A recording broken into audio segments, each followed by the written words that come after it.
Welcome back to a further episode of Men's Inner Health with Mark Randall. Today's conversation is self-doubt. How often can we be racked by the burden of self-doubt within ourselves? It's a difficult one, this self-doubt. It's that internal uncertainty. And a neuroscientist, David Rock, had a acronym called SCARF, just talking about the brain. The brain needs status and certainty. And when we're racked by uncertainty, how much of the 2 + 2 = 4 brain skitzing out, going, I need certainty. Where does self-doubt arise from? How far back does it go? Is it from past experiences? We're all good at comparing ourselves, and I don't know about you, when we do a lot of that comparisons, we don't always come out comparing ourselves well to others. And I can only imagine how incredibly difficult that must be now with the social media, and it's there in your face every day. The other one with self-doubt is perfectionism. We've got to do it perfectly, and if we don't do it perfectly, we don't do it. I call it, we get the fuckets, we just can't do it. And that gives that fear of that felt sense of failure. I'm no good, it's really debilitating, this deep level of self-doubt. When our brain or our mind is racked with self-doubt, what's it doing to your self-esteem? What's it doing to your sense of self? The signs of it, how much of it's there, when self-doubt is running the mind, how much negative self-talk is there? How much procrastination? How much are we putting things off? And when we know that we're putting things off, when we know there's this negative self-talk, does that then generate more and more self-doubt?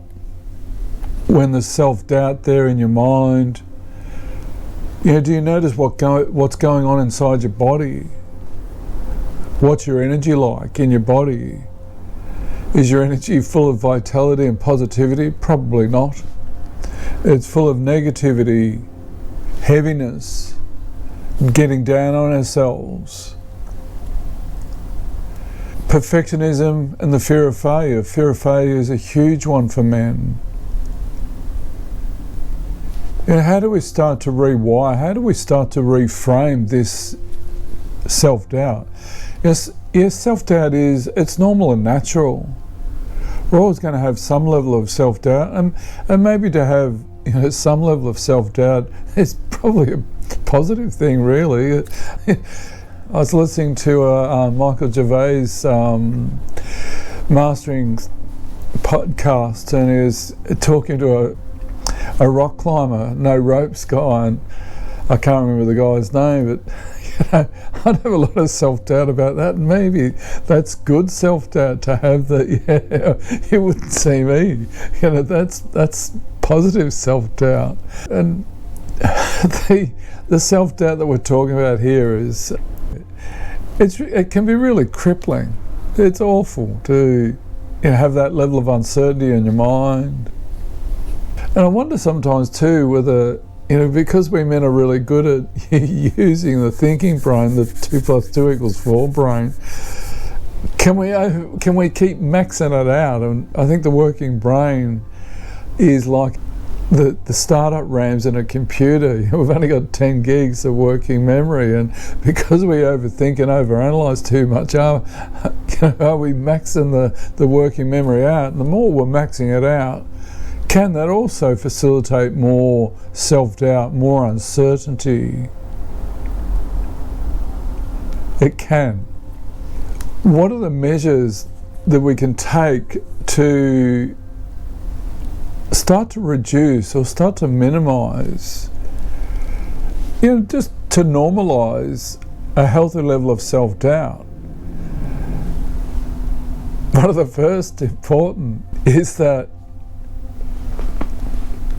negative self-talk, that inner critic, that harsh little voice. I humorize it because the more I just found that when humorizing it, our defense shields drop. It is serious, but it's the negative self-talk. How do we notice it? Instead of being critical of ourselves, oh, you're no good, you'll never, you'll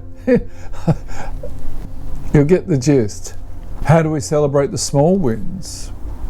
We don't need to put ourselves on the number one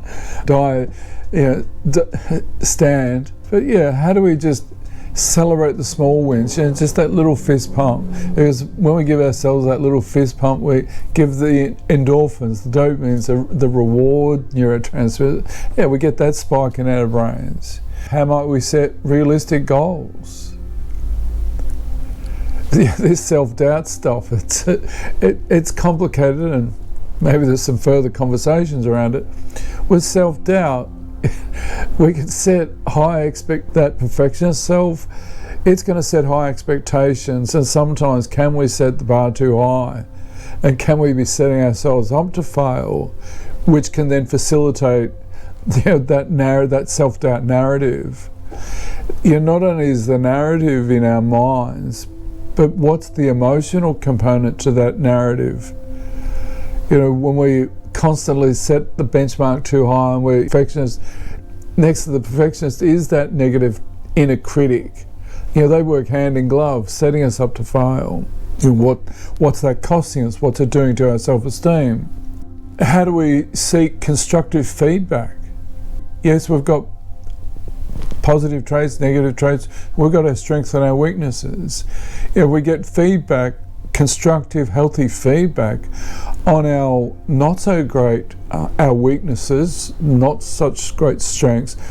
Could we then improve on them? And that can take time. One of the big ones I like from a heart mindset is, how do we then practice self-compassion? For men, what's that? Oh, come on, you're kidding me, aren't you? Self-compassion. How do we give ourselves some gratitude? How do we give ourselves some self-compassion for, when we make a mistake? Is it a failure or is it a mistake? If we look at it from a constructive, positive perspective, well, what can I learn? What didn't work, and how do I practice undoing what didn't work? To next time I do it, I'll make it work. It's really important to surround ourselves with positive support. How many men have these positive supports around us? When we're carrying this burden of self-doubt, we tend to isolate ourselves, tend to be alone. We need those supports. How do we reach out?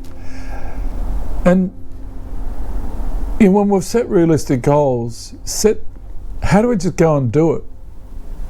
We might be afraid that it's not going to work, but give yourself the acknowledgement, give yourself that, hey, well done for trying.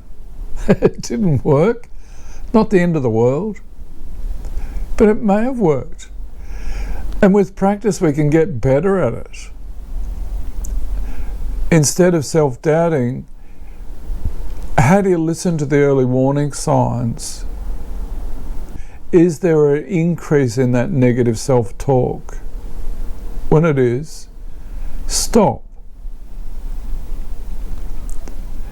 That's unsettling. That uncertainty, does it spike the reptilian brain to kick in, fight, flight or freeze?